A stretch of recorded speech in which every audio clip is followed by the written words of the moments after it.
Bonjour, bonsoir, cela dépend à l'heure à laquelle que vous allez recevoir notre vidéo. C'est toujours votre humble serviteur Bardol, le prix Nobel de la presse en ligne, l'homme à carte sur table, le défenseur de vérité. Pour ceux qui ne me connaissent pas, je réponds au nom de Bardol. Merci à mes abonnés fidèles, merci à tous ceux qui me suivent, merci à vos commentaires, merci aussi à vos partages. Partagez la vidéo, laissez vos petits commentaires, aimez la vidéo, éco, salabiso, plaisir et trop. Les actualités nous obligent, il y a musique artiste Ferregola, concert reporté, annulé, on ne sait pas, Nini, Kofi Olomide, Fali Poupa, interaction, n'a fait chef de l'État, qu'est-ce qui s'est passé? Héritier Watanabe, Zénith de Paris, Zali Kozelaye, le 3 juillet, jour pour jour, et nous allons aussi parler implication, il y a président de la République par rapport il y a réconciliation, il y a artiste Fali Poupa et Kofi Olomide. Ezali Makambo Torosolana, analyse Nabiso, il y a Lelo Circe. Je vous conjure de s'abonner massivement sur notre chaîne Bardol officiel, vous ne serez pas déçus. Alors j'aimerais ici, Tobanda, na rapport, il y a concert, il y a artiste Ferregola, parce que ici au Congo, c'est toujours comme ça. Ceux qui concerts, ils ont annulé, ils auront beaucoup plus de report. Et par après, tu vas comprendre qu'ils ont qui annulé. Alors, par rapport, il y a communicateur, il y a artiste Ferregola, le binabiso, concert, ils ont reporté parce que Ebola, ils ont na Congo. Ebola na Congo, mais Ebola, ils ont na Kinshasa. Il faut signaler que artiste Ferregola et ses musiciens, fandaka bango tout na ville province de Kinshasa. Fandaka na province de. Or, aujourd'hui à Kinshasa, pardon, aujourd'hui au Congo, là où tu es Ebola, ils allaient na Ituri, en tout cas, ils allaient Musika, na ville province, il y a Kinshasa. Est-il vrai que raison d'aller Ebola, reporter concert, il y a Ferregola, si ils allaient Ebola, alors quand est-ce que Ebola prendra fin au Congo pour un concert en Ebitama?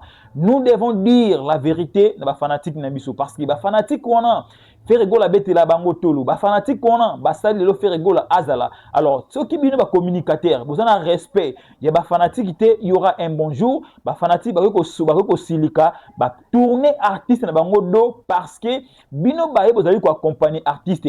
Les gens qui entourent Ferregola, bolingi beaucoup plus ko utiliser mensonge que vérité. Or, au jour d'aujourd'hui, l'artiste il a ses canaux à communiquer à Batou. L'artiste, il a une page Facebook, Instagram, etc. L'artiste, il est mieux placé, il y a une page officielle pour assurer, pour confirmer que contenu ça, des concerts, ils allaient repousser. Je vous ai dit ici, ce qui conseille à faire c'est que si Ebola est possible, alors Ebola prendra fin quand pour un concert en Ebotama. Moi, je dirais que ils ont des problèmes, il y a communication. Ils ont des problèmes, il y a vérité. Oh, il y a communicateur, il y a Ferregola. L'ingrate Koloba, Naba fanatique, il y a Ferregola. On a tous suivi Trésor Congolo Commerce, qui a dit qu'on expliquait dans système immigratoire. Il y a Londres, ne basali en sorte que concert wana ezala reporté. Mais est-ce que système immigratoire, il y a Londres et Angleterre, mais qui un peu kotalisa na artiste Ferregola que les jours où ton date où Ebola est aussi des artistes à quoi beta concerne à Londres. Moi je pense que masolo ya boye il faut to beta kayangote to yaka koloba vérité par rapport ya o ekomeli artiste. Avant ngana kota na mozindo ya likambu oyo, j'aimerais d'abord na zonga na deux concerts annulés na niveau il y a Afrique du Sud. Na Afrique du Sud, artiste azalaki na concert na Afrique du Sud, premier concert qui annulé. L'artiste avait évoqué rien comme soubassement. Deuxième concert, ezalaki peut annuler artiste pour évoquer soubassement na ya xénophobie. Pendant qu'il a évoqué système xénophobe na Afrique du Sud, mais tout le monde héritier Watanabe a bêti concert na Afrique du Sud. D'ailleurs, ville oyo mobule zalaki na ville oyo faire alnabeta concert et ça penza musika. C'est par là moi j'ai dit les gens qui entourent Ferregola, les communicateurs de Ferregola, mensonge et ça malamouté pour un artiste Ferregola. Artiste a besoin de communication na la penza bien pour na ba fanatique na mabe na malamu balinga artiste na bango ndenge oyo makambo zali ko kendi. Mais ceux qui besoin na ba information moko ya lokuta pour na bo amadoué ba fanatique ya Ferregola en tout cas vous allez ko trahir. Ferregola et pas ba fanatique naï. Donc déjà pour nous comprendre artiste et bien à Batunaï, vous allez remarquer que déjà dans concert et Afrique du Sud des concerts qui annulés. oyo ba evokaki yango te ezalaki pena vraie cause oyo ezalaki concert annulé. Donc lelo ba cause oyo bazali ko annuler ba concert à Ferregola c'est connu. Pourquoi c'est connu? Je dirais même les promoteurs, même les producteurs oyo ba Ferregola apparemment et basa ba producteur te oyo ba Ferregola pona ko betisa ye parce que artiste azali consommer na ba mboka wana. Ba betisa ka ye kaka pona ko betisa ye. Pourquoi? Parce que artiste akoki te kofanda batan libre belé, il faut que dabeta beta batba mona ka que non artiste abetaki. Or soki penza réellement succès artiste les ko bengse mboka wana, je ne pense pas que ba concert ya artiste et cause la annulé. Concert ya Ferregola na Afrique c'est annulé par rapport ya vente des billets. Vente des billets, c'est en sorte que concert a deux fois annulé. Alors, toyé na concert ya Londres. Même cas. Batu o ba beta Ferregola na Londres, toyebi producteur wana ti. Dès le début tout le monde qui est fort mon côté o ba sala pour la promotion ya concert ya Londres. Ferregola na beta concert na Londres ti. Mot de vie ya batba na Londres ayebi yango ti. Alors maintenant, promoteur wana o ya bengsaki Ferregola, a bengsaki par rapport à quoi? Et là, on est poussé qui promoteur, on a abenda Ferregola, abeta concert. Parce que Ferregola, on a concert à Paris, à Sali, abeta concert à Paris, dans hôtel Accor Arena, tu as mis les kaki. Est-ce qu'il y a un poussé qui promoteur, on a abenda Ferregola, abeta à Londres, ou soit que quand on a awa ba club d'amine qui zalaka type moi monique artiste ofana maboko croisete abenda e abeta concert na Londres pour ceux qui promoteur na monaki o elekaki na hôtel Accor Arena c'est que alingaki pe a miser mbongo ya promotion ndenge salamaki na hôtel Accor Arena et ça la mapé na concert na Londres. Donc je dirais ici les gens au benga Ferregola abeta ba concert apparemment bazalaka commet d'accord te soit na bureau artiste ou soit bazalaka commet d'accord te na ba fanatique ya artiste ou soit ezalaka kopo esalamaka autoproduction artiste moko na batunaye artiste azoya beta po ebimateke artiste awasala ba année blanche. Ferregola a na concert à Londres na salle ya 700 000 places. Vous allez remarquer dès les premiers jours faible promotion na niveau il y a réseaux sociaux, ton à niveau, il y a presse, il y a presse à diaspora. Et vous allez remarquer, la personne qui Ferregola avait choisi, Azaloko, la cerveau monteur, il y a promotion, il y a concert, c'était Tonton Promo. Or, Tonton Promo aussi, il a eu le temps de combattre Bandeko Ebele, Oyo, faire appeler ça confiance, c'est les promotions, à niveau, il y a Paris. Vous êtes d'accord avec moi? Donc, Ferregola, avant d'être UNG Arena, Azalaki n'a pas Artu du Net, Azalaki n'a pas Tebele, n'a pas Laurent Tendance. Et par après, Laurent Tendance a Ekolongwa, et Ekomani ni Tonton Promo combattait Laurent Tendance. Par après, Artu du Net, Ekolongwa, Eko se détacher, Nini Tonton Promo. Donc, Tonton Promo, conflictuel qu'il est.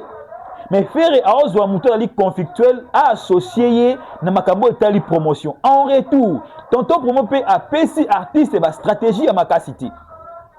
Pour ceux qui Ferregola apesa qui penza promotion mingi et pas Tonton Promo. Maintenant Tonton Promo fait qui abenga batu oyo ba ko sala musala ensemble na bango pour na ba accompagner promotion. Mais Tonton Promo est-ce qu'il y a ça là qui ont tout le monde Tonton Promo yemo kana ba page Facebook na ye le fils de ma sœur Tonton Promo ceux qui a obtenu 10 postes dans la journée c'est que 8 est le fils de ma sœur qui est Fally Ipupa 2 est la Ferregola. Déjà promotion ndengona ils a ko faire chier artiste. Vous allez remarquer Tonton Promo na bato ba lobela faire misusu bazaki na problème. Comment est-ce que bande comme ça ko influencer ba fanatique ba kende ba so batiki. Déjà, choix yako pour Tonton Promo lokola cerveau monteur, il y a concert wana à Londres, il y a qui choix moko mabe. Il y a qui choix moko mabe. Il y a des personnes au bata mieux placées, il y a au travers na Ferregola. Combien même après concert na il y a Ades Arena et ça en sorte que ba chaîne Beleba c'est des désavouer Ferregola. Mais adaki na ba Actu du Net, adaki na ba Tonton Promo et tout et ba Laurent Tendance. Mais ba Laurent Tendance ba longo ba tiki Tonton Promo a travaillé na Ferregola. Alors charge wana Tonton Promo ko kiangote. Tonton Promo ko kiangote. et pesi cause lelo tonton promo réside na Londres ba pesi charge ya promotion mais à kokite ko la promotion ya fait rigola pour na concert wana ezala penda total réussite à kokite. Donc parmi bato basala en sorte que concert ou simbate tonton promo fait partie. Alors artiste le rôle a fait rigola o ayebi et diaspora na biso bien ayebi presse diaspora na biso bien ayebi bato moko na moko pourquoi ko s'accrocher na tonton promo o azali conflictuel. Kutu na yo ki na se que tonton promo nde ayela fait rigola cop wana ya concert ya Londres.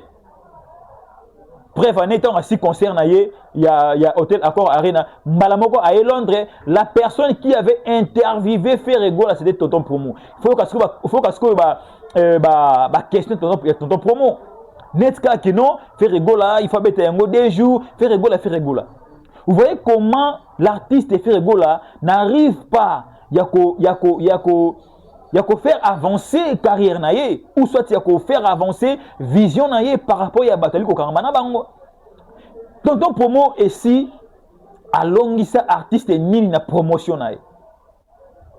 Lui il fait que blaguer na ba promotion na ye. Bon, ils a le lengue où ça va passer la promotion na ye. Mais na ba artiste le a fait rigola. Tant que c'est les promotions, c'est la promotion moko ya promotion moko sur mesure. Et le au PC échec na concert ya Londres.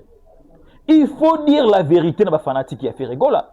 Et ba fanatique aussi a fait rigola. Bazaka facile à manipuler.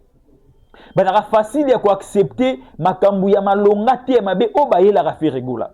Trésor Congolais leki na TV. Qu'est-ce qu'il a dit? Que contenu à Ebola. Je vous ai dit ici, quand mon côté à Ebola va kangi na ville province ya Kinshasa. Quand mon côté à Ebola. Ba ke ko sala ti allusion ya koloba keno au monité que ba supporter ya Léopard à l'aise de Léopard ba animateur ya Léopard ba keité pona makambu ya Ebola. Donc ba sali allusion na likambu oyo ba koki jamais ko sala allusion. Allez-y comprendre. Donc les fanatiques de Ferregola, les gens qui entourent Ferregola, pona bango ba poussera artiste à travailler mais ba lukara raison mo oyo e ko faire asseoir carrière et artiste et to ekopé sa raison pour na likambo artiste ko échouer nango pour na bango ba longa. Comme exemple, lelo likambo ya main noire. Nani on a média, c'est Ferregola. Donc on fait rigola yango ba journaliste ba yango ba ni ko relayer yango que main noire. Lelo ba comprendre que fali azaka main noire te ya fait rigola. Main noire et longwe. Ba ina xénophobie et longwe. Lelo ba ina Ebola. Ba ke ko s'accrocher na ba fanatique et to ba allez-y le léopard to groupe et ba animation ya allez-y le léopard. Voyez comment les gens de Ferregola réfléchissent des fois. Et puis, les fanatiques,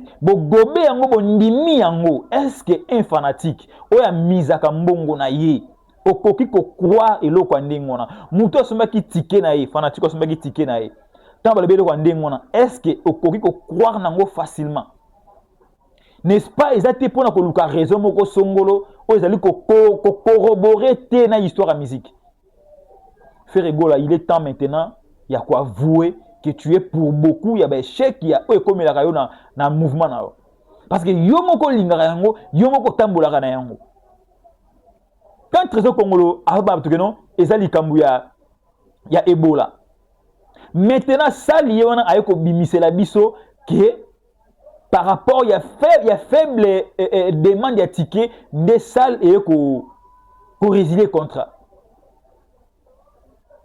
Vous trouvez ça normal? Jusqu'au jour d'aujourd'hui, producteur, il y a ça dans tout tout le monde qui m'assaille, dans la page nae, a aussi la promotion, mais producteur aux anani. Donc, échec qui a fait rigola, ko endossé yango batute, ko endossé yango ebolate, endossé yango epana yo moko na ba communicateur na yo, ba communicateur mensongeur, o ba ole kana TV, ba so ba n'importe quoi pour na ko luka ko pesa yo raison moko ezangela mutuna makolo. Je dirais ici, si les choses ne marchent pas des fois chez l'artiste Ferregola, c'est parce que Ferregola avait construit quelque chose de mauvais. Qu'est-ce que Ferregola avait construit dès le début de la carrière nae? Ferregola ignorait makambu oyo et quoi ko pesaye level. Ferrego a ignoré le featuring. Ferrego a ignoré ma collaboration. Ferrego a ignoré mise à jour Yarumba. Selon lui, il reste le meilleur artiste congolais qui fait mieux la musique congolaise, qui fait mieux la rumba congolaise par rapport à d'autres artistes. Et aujourd'hui, l'artiste a du mal dans Makambébélé. L'artiste a du mal.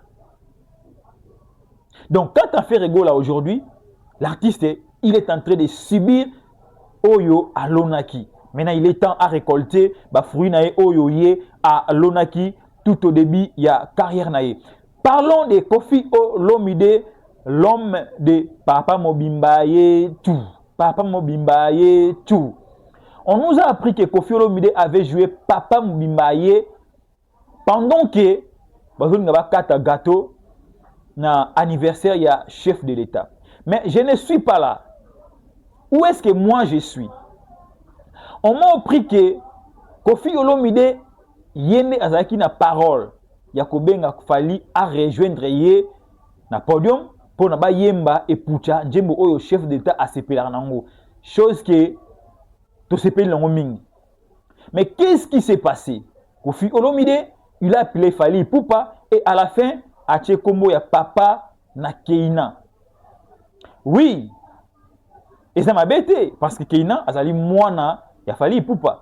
Nana ko nié que Keina za mwana ya Fally te. To nani a évité que Fally azana mwana kombo Keina. Nana évité. Biso nyonso to yebi Fally azana mwana kombo Keina. Y compris même Koffi a yebi yango. Donc mutu moko te azaki na besoin ya koluka to reyeba lisusu ke Fally de papa ya Keina parce que en aucun jour, en aucun moment Fally avanga Keina to aboya Keina. Donc il acceptera toujours que non bananga et tout. Mais c'est quoi les problèmes? Koffi Olomide alingara min ko provoquer et puis ko déstabiliser mutu. Donc Koffi Olomide savait que dès que Fally zo yaboy Fally azana mental d'acier. Maintenant, il faut qu'un peu ko bouger, ko lengisa ye. Tant que maintenant podium, après c'est le meilleur de lutter. Est-ce que vous me comprenez? Koffi a dit que Fally il est meilleur. Donc ce que a région nga awa na esprit azana na détermination na ngwana, il a risqué après c'est le meilleur ngana mona naté, mama sipa mona naté. Maintenant, qu'est-ce qu'il faut faire? Il faut déstabiliser moralement. Ça se passe partout. Même dans les missions politiques, même dans les missions de la musique. Ceux qui adversaires arrivent à point faible, peut-être qu'il y a candidat point faible na yo, avec au takio siriango. Et ça c'est juste pour quitter, mais pour déstabiliser, pour oser en mesure que il y a contrecarrer yé à Koloba. C'est comme ça, ça arrive. Et Koffi, il est tellement malin. Koffi sait jouer Nathan. Maintenant, il voulait jouer Nathan, il voulait jouer la psychologie à Fally Ipupa. C'est comme ça. Tous on est ngwana. Tous que on a nem so humiliation té. Koffi Olomide peut pas humilier Fally à l'heure actuelle. Koffi Olomide a yebi que Fally il est fort maintenant. A yebi que Fally il est le chevalier d'or. A yebi bien. Et puis a yebi qu'il est fort spirituellement, physiquement, financièrement, aye biango très bien, akobunga te. Alors ko humilier Fally, ce n'est pas chose facile. À cause ça lango te.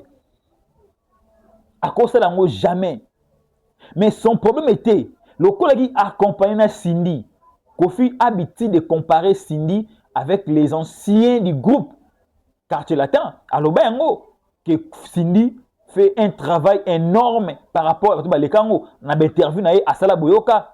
Le col a Cindy Azawana. Il faut moralement à démoraliser Fally Ipupa pour ne pas appeler ça le meilleur de lui.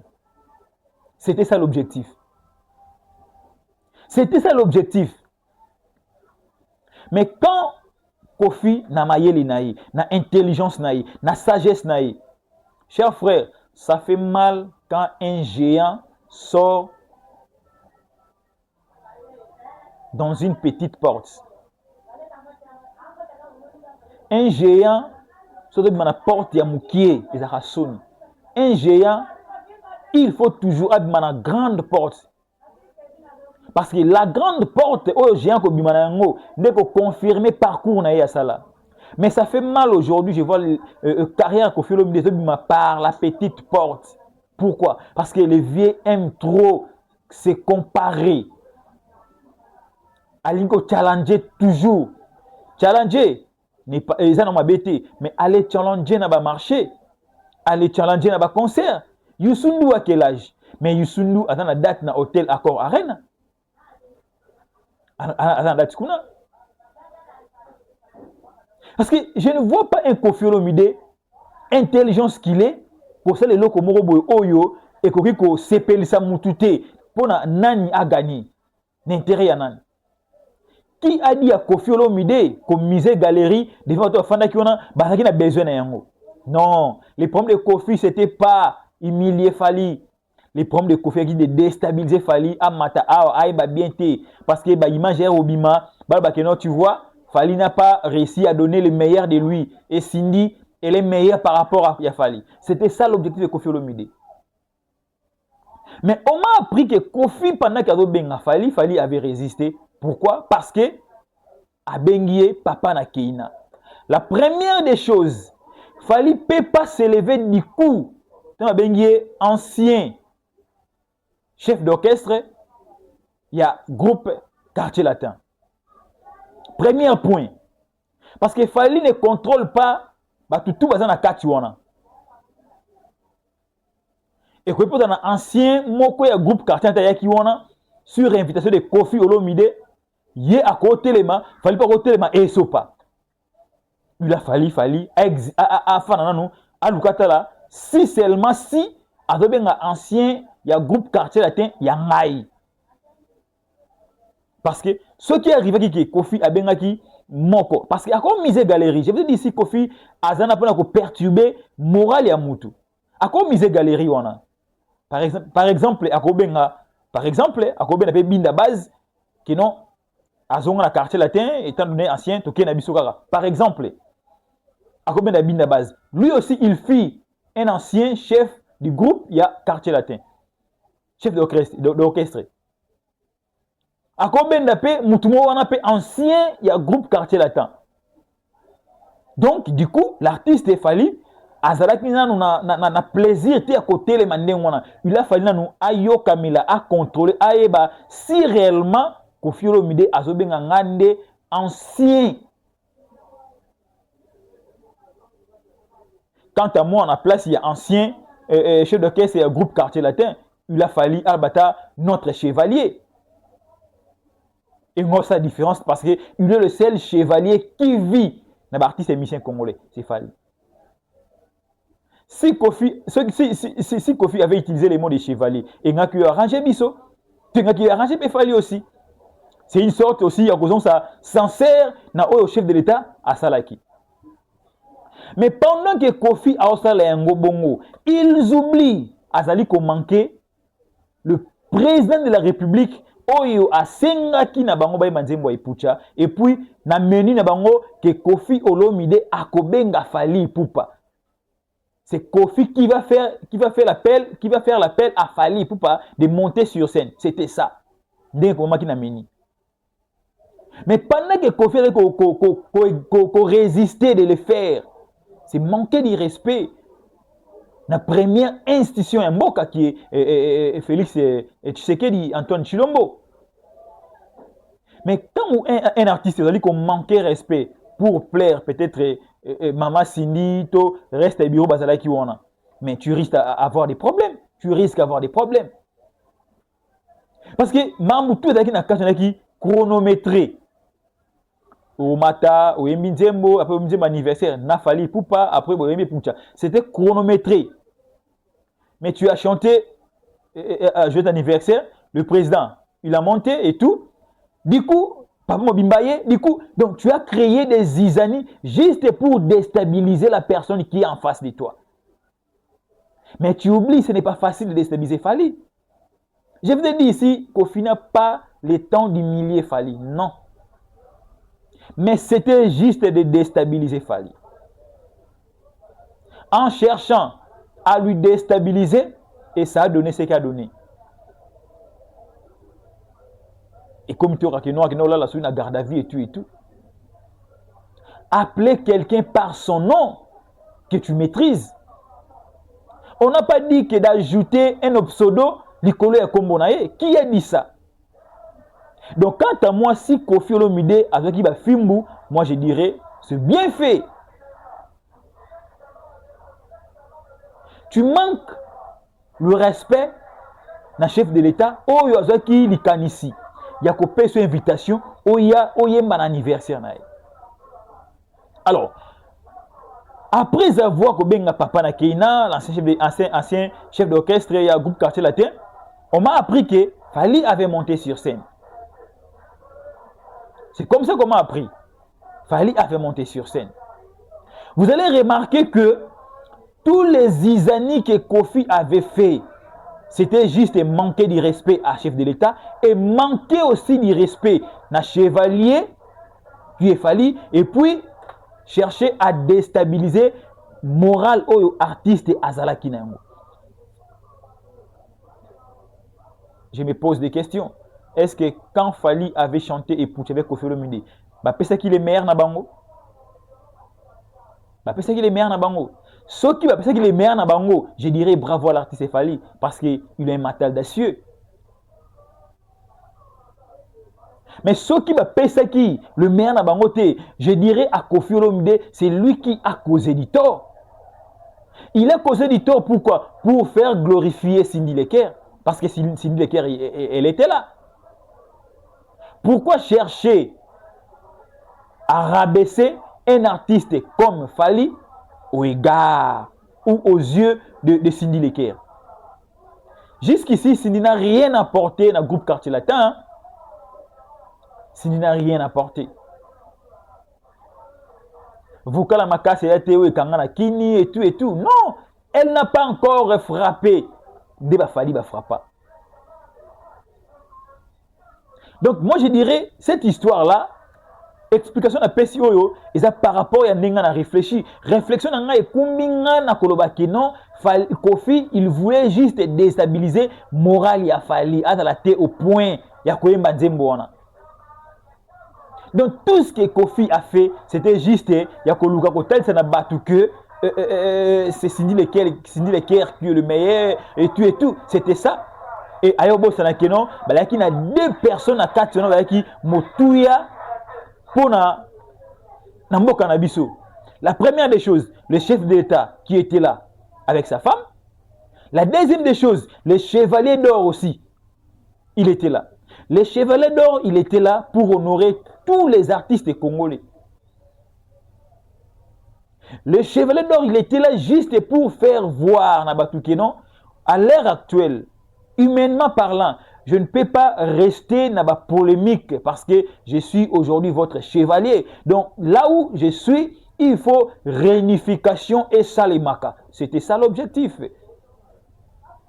Donc Kofi Olomide n'a pas pu le temps de respecter les chevaliers. Oh, Yazali Kobunde la bango lelo. Le koum na bango lelo. Si on pose une question à Kofi Olomide, pourquoi tu avais fait ça? Alors, la réponse T. Alors, Père, réponse T. Et je ne vous dirai pas qu'il était sous les effets. Non. Parce que Kofi, c'est mon père. C'est un artiste congolais que j'aime beaucoup. Mes réponses, je vous ai dit ici. Et ça, je voulais juste déstabiliser l'esprit de Fali Poupa. Mais est-ce qu'il a déstabilisé moral à Fali? Mais est-ce que Pouché Pesaki?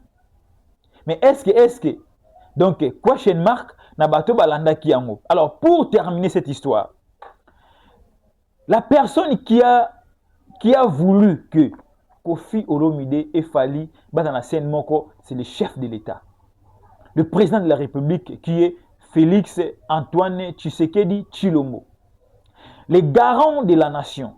La personne qui a décoré aujourd'hui Fali Poupa, le médaillé ou le chevalier. Donc, le grand chancelier de Atalakiwana, Alingaki en ce moment, on a deux personnes sur le même podium. Mais est-ce que Kofi Olomide a perdu chance na bandeko misusu ba décorer bango par rapport ya comportement au Koffi Olomide a affiché qui na kati ya salwana. Est-ce que ça liant? Est-ce que ça peut aussi pousser les chefs de l'État demain ou après-demain ba artiste misusu ba la décorer? Est-ce que pousser? Parce que c'est toi qui est quand même mukolo par rapport à l'artiste Fally. Combien même le titre que Fally a, toi tu n'en as pas. Étant donné un grand par rapport à Fally, il a fallu Azala exemplaire, Liboso est président de la République. Il a fallu attendre à chef d'État que non, demain ou après-demain, on peut aussi construire, studio à Mounene, on peut midjemo pour l'industrie musicale, il y a Congo par rapport à l'Okona. Mais la manière dont Koffi Olomide a sali, vous pensez que ça peut exciter les chefs d'État demain?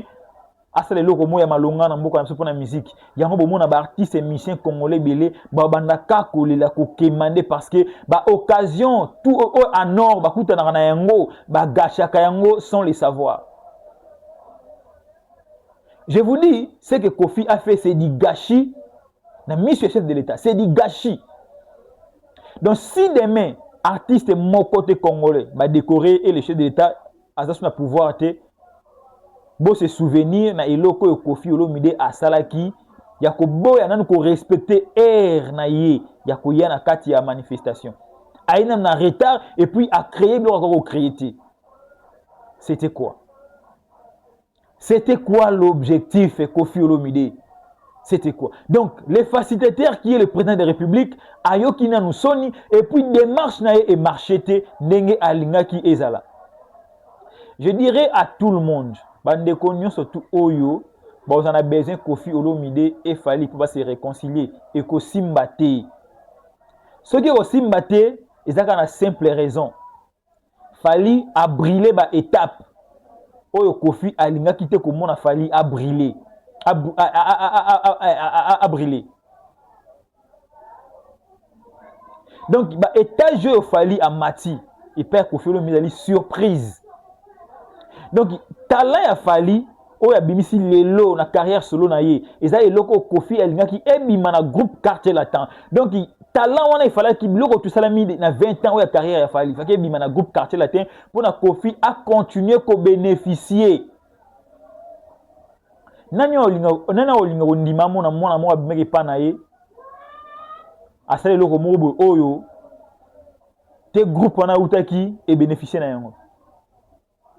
Mais au-delà de tout, ba leader wana quand même ba skroka ba artiste et musicien congolais belé.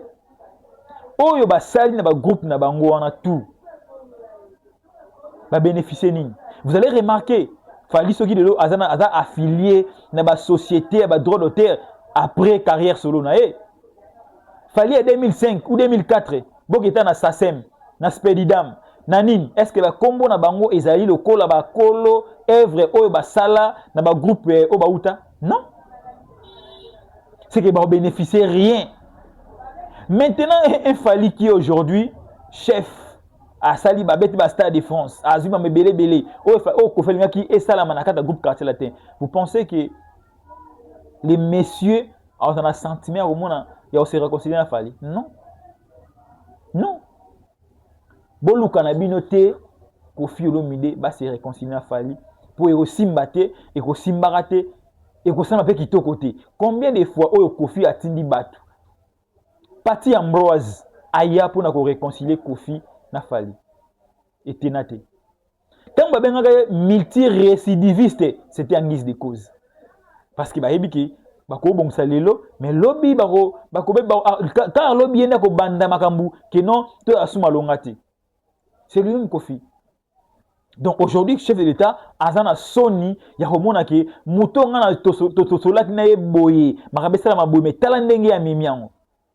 Donc amemi yango na lolenge na ye amemi yango na ndenge na ye. En tout cas le chef n'est pas satisfait. Le service qui entoure le chef n'est pas satisfait.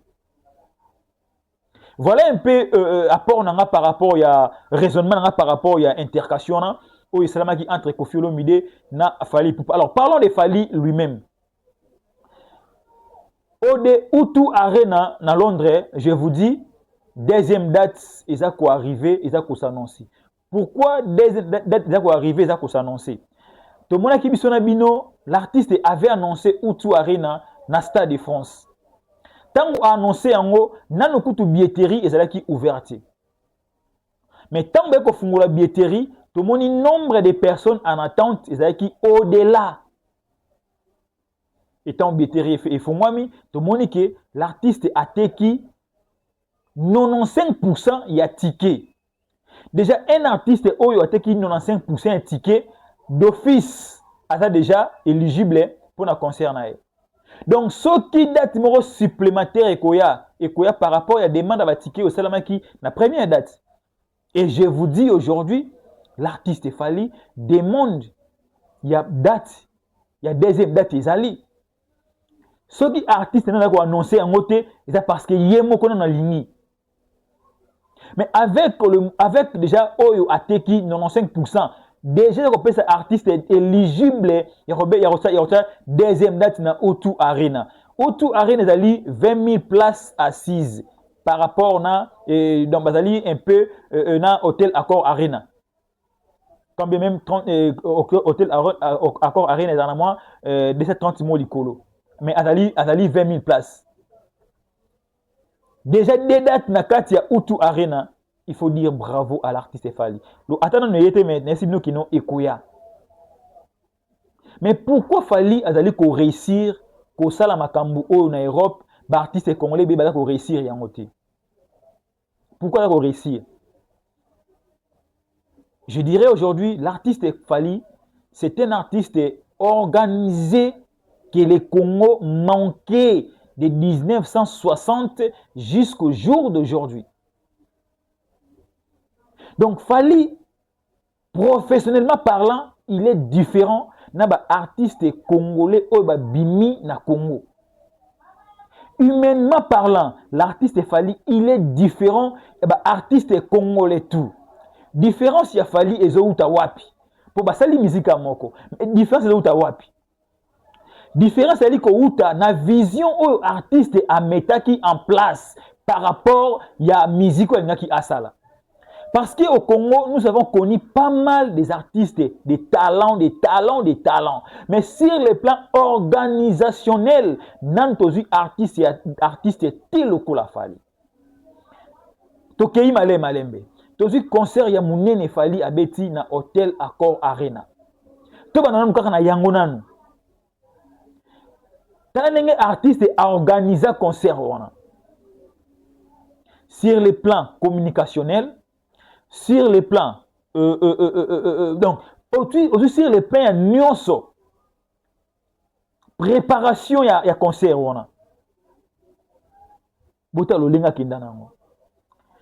je me pose des questions. Na année ni ba artiste et musicien congolais ba ne ko accélérer na ba vente électronique ou na charte de musique ya monde kolongola baloko kanza na année. Mais vous allez remarquer aujourd'hui Fally a modernisé makambu oyo bato belé bazo lingate koloba yango parce que c'est Fally. Organisation oyo artiste on a zanango boke na groupe moko te bo mona organisation wana. Le lenge avec procéder na makambu, vous allez remarquer ils ont un groupe mon côté oyo bomona ba procéder ka ndengona. L'artiste le ba concert presque tout abeta en Europe. Ce qui est que vous allez annuler et vous allez annuler te pour na likambu ya vente ba billet. Ce qui vous allez annuler soit vous allez annuler na ba makambu misusu et puis tant ba ko annuler artiste akoya sur sa page akoya ko communiquer yango na ba meloma na bonne musique. C'est ce qu'on appelle un artiste professionnel. Parce qu'à l'heure actuelle, l'artiste n'a pas besoin de quelqu'un à la TV. Le blanc nous a facilité. Le monde nous a facilité. La génération nous a facilité. Ça dit canaux numériques est belé. L'artiste peut communiquer sur sa page Facebook, peut communiquer sur sa page TikTok, peut communiquer sur sa page Instagram, etc. C'est ça que Fally Ipupa fait. À cause de la première artiste congolais dans la page Facebook. Est-ce que vous me comprenez un tout petit peu? Donc l'organisation de Fally Ipupa, ça ne date pas d'aujourd'hui. C'est un artiste organisé. Et pourquoi le concert ils ont réussi en Europe? Ils ont juste parce que l'artiste a eu à s'adapter par rapport au monde où il y a à côté et puis par rapport à la musique où il y a qui a ça. Bon, ça la biso mabe. Bon, beta rumba na bino bien, mais souci comme ça rumba na niveau moko très élevé bokenda na ngoti. Là, il faut qu'on se le dise. Souci yako tia connotation moko to couleur moko likolo ya rumba boloba na bisoté. On m'a appris que les jours où Luambo avait utilisé les guitares électriques, l'artiste et musicien congolais basekakae. C'est comme ça qu'on m'a appris. Il est le seul artiste congolais oyo aya na guitare électrique parce que avant rumba na biso il faut que la guitare sèche. Et c'est l'indémona. Mais guitare électrique, c'est Luambo qui avait amené ça. Mais tant que Luambo a il paraît que c'est mon cas qui n'a. Et je dirais aujourd'hui, l'artiste est Fally. Et je dirais aujourd'hui, l'artiste est Fally aussi. Ceux qui battent c'est mon cas en autotune. Et ça parce que l'artiste est Alnaki a coloré Rumba Nabiso. Les artistes congolais utilisaient autotune, mais ils ne savaient pas que l'autre utilisait tel rôle dans les boy. L'artiste aye au effort à l'objet qui est utilisé autotune, sur scène, les Congolais sont étranges. Et regardez aujourd'hui, rumba ya nani sur le plan international, la vente digitale, YouTube, Spotify et tout. Rumba ya nani a beaucoup plus streamé. Mais ils allaient streamer par rapport à quoi? N'est-ce pas par rapport à instrument où artiste a ajouté les biseaux qui est autotune. Mais vous allez remarquer, l'artiste congolais tout va boya autotune. Tout ça là en côté, tout ça avant na biso. Mais tala ce qu'on est bata ko peiner lelo pour na ko look un peu, ko exciter batu libanda ba yoka musique na balinga musique na bango. Est-ce que vous comprenez un tout petit peu? Donc l'artiste est Fally aujourd'hui sur les plans organisationnels, sur les plans yako moderniser, yako restaurer makambu na rumba na biso, l'artiste est Fally fait partie. Il fait partie. L'artiste a joué U-Arena, UNG Arena, OVO Arena. Na un mois. Mais imagine où ça qui pona basala na minene et réussir. Posons-nous des questions. Imaginez ça qui.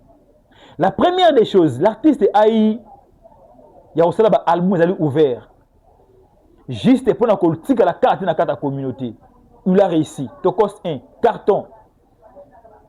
À ceux qui ont été, Tokos 2, carton. Tokos World, carton. L'artiste a conquérir. Il a mis à mélanger public naï. Posons-nous des questions. 40 000 places en Europe, un artiste congolais. Et ça l'a maté avant. Et lui, il l'a fait. Comment il a réussi? À salir promotion d'Engenin. À quelle promotion d'Engenin?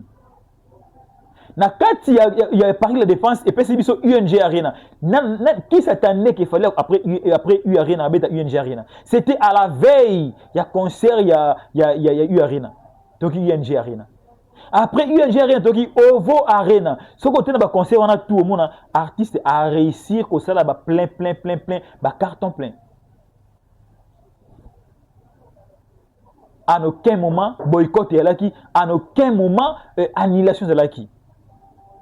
Concert, il y a U Arena, UNG Arena, OVO Arena. En réalité, il y a tellement de gens qui annulé pour Ekangamaki. Mais tous les trois sont bêta. Trilogie est bêta. Posons-nous des questions. Qu'est-ce qu'il a fait pour réussir? Mais pourquoi vous n'arrivez pas à copier ce que fait Fally aujourd'hui?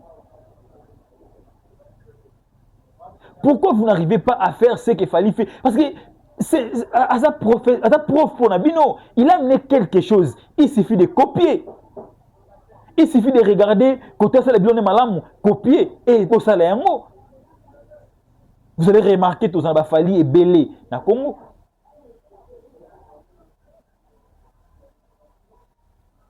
Il a fait Stade Défense. Qui attendait Fally peut faire ce genre de concert na Stade de France. Donc, vous allez remarquer, bah concert tout fali à bêta, concert na concert, et ça na figure na yango. Ce botali Arkea, oh fali à bêta, et ça na figure nango. Ce botali concert moussou à bêta, wana na figure nango. Ce botali aussi Paris la Défense, et ça na figure nango. Même au voir arena, même UNG arena, il na figure nango. Figure oh à bêta libiso, Stade de France, et ça figure moko. Nanu to monate oyo fali abeta ba conseil na to monate. Donc l'artiste va comprendre que non, du fait que n'a quoi avancer pour na ba fanatique na ba les mater, il faut na changer ka na pesa ba métissage ya ba spectacle na ngai. Malgré ba album à succès, mais il faut aussi na métisser ba spectacle na ngai. La concert il y a Paris il y a Stade de France et ça concert oyo trop classé en haut na ba artiste o ba beta ba concert libanda concert et artiste congolais ni to mesurer en haut na concert oyo fali a pesi biso na Stade de France. Pour vous dire quoi, artiste tant ozali ko mata luka o matisa pe makambu na yo luka o matisa pe lo lenge no ya komona makambu. Mais ce beau ça, on te sera terre à terre, bino. Alors, laissez Fali à donner lilo parce que na terrain a différence azate, na terrain a osa makambo yemoko a osala, tout le monde a conquérir yate. Alors, botika e a donner ça sert à rien, il y a un bâton dans les roues pour na atrébicher. Ça sert à rien parce que azali ko sala, azali ko copier akende ayekoli. Aye ko na komi kitanyoso aye abani ko tiango na misala na e boko ba bâton dans les roues comment boko ba bâton dans les roues comment. Donc pour l'artiste Fally Ipupa aujourd'hui il est en train de corriger ce que les artistes congolais auparavant ba correcte ko sala. Donc il est génie le monsieur. Tout ce qu'il fallait faire aujourd'hui, et ça juste pour colorer kaka yemoko. Veut dire, azali ko se mettre en jour. De la même manière, nyoka longola poste na corps na ye nenge fali, azali ko se mettre en jour. Atikala ko se mettre en jour yemoko te. Il est allé plus loin, il y a ko mettre en jour na ba fanatique na ye. Et bolingi bo se comparer na artiste ndengwa. Non, to se konto, to lingate ko comparer bango ndengwa na to ali ko sala mabe. Alors, parlons de Héritier Watanabe. Héritier, je n'arrive pas à comprendre. A placer confiance na ye wapi. Héritier a placé confiance na ye wapi. N'habite est-ce que nenge bo moni la héritier qui na makambu na ye. Na conseil na Zénith. Asa dans les bons ou asa dans les bons té. Aozelani. Est-ce que asa la pena promotion oh ils appellent quoi annoncer biso couleur ya Zénith n'engezala parce que keba promotion peut et annoncaka couleur ya concert mais Héritier a tout intérêt ya ko faire réussir concert wana. Pourquoi j'ai dit ça? Héritier Wata c'est un artiste on a monné on peut sa figure moko bondia ba deuxième Fally na mboka na biso quand bien même ana vision na ye. Mais il faut ce que tu protéger vision na yo na to canaliser en haut to pesa ye ba coup de pouce pour na réussir. Concert il y a Zénith de Paris Héritier non on mettre for our spiritas si vous êtes là veuillez envoyer la vidéo chez Héritier Watanabe. Concert il y a Zénith Héritier chers frères chers artistes vous avez tout intérêt à pesa biso eloko ya malamu. Ba concert au beti na Paris oui mais Zénith, ça fait partie de l'histoire de la musique ya Congo. Ba Kofi ba leki wana, ba Wera ba leki wana, ba Jibi ba leki wana, ba Fally ba leki wana. Donc yo tango zo leka wana, o leka te po o sala faille, o leka wana po o relever défi. O relever défi wana te na imagination, o relever yango na bagarre. Donc il faut bunda. Il faut créer la promotion, papa. Il faut créer la promotion. Créer promotion sur mesure. Où est-ce qu'on annonce biso arriver à Zénith de Paris? Parce que dans le cas on analyse Zénith wana et ça yo ticket à Olympia et ça yo ticket il y a Bercy. Ou soit Zénith de yo ticket il y a Hôtel Accor Arena et yo ticket il y a Olympia. En ce moment là tokozonga to beta sous stade de martyr oyo ozongi obeti yango alizongi sur lisu Europe schéma eza bongo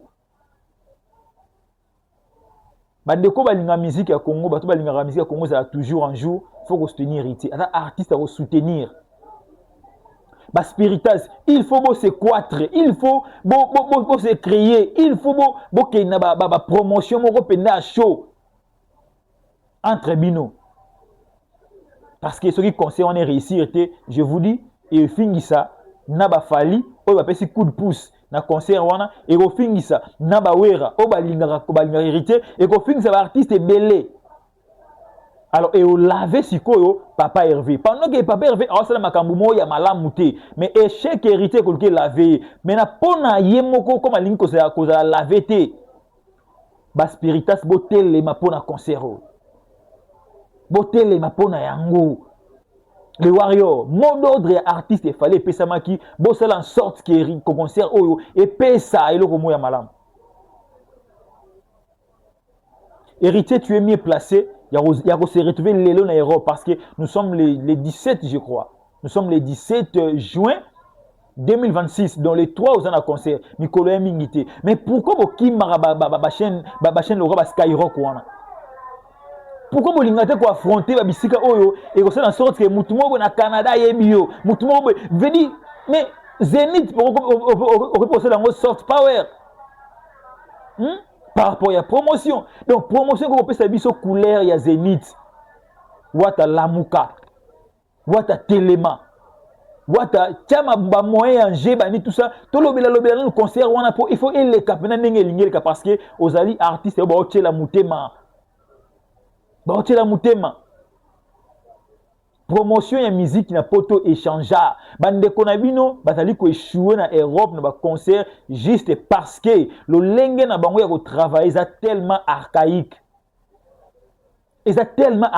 balingi te ko kota na ndenge ma batali ko kendelelo ba fanatique ba misembele ba oyi ba batene ba somba ticket en ligne mingi ba ebité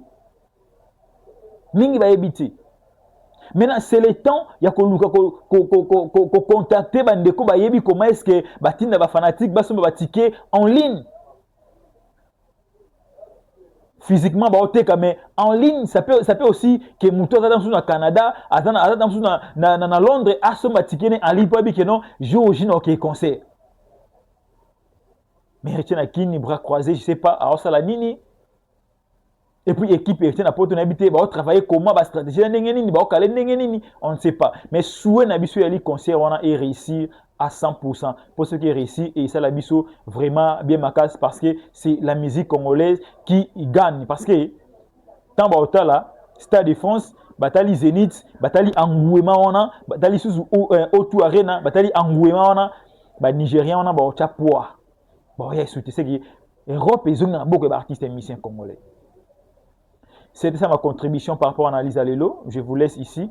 S'abonner massivement sur notre chaîne Bardol officielle. Et ça, c'est plaisir à trop. T'écouter na ba numéro na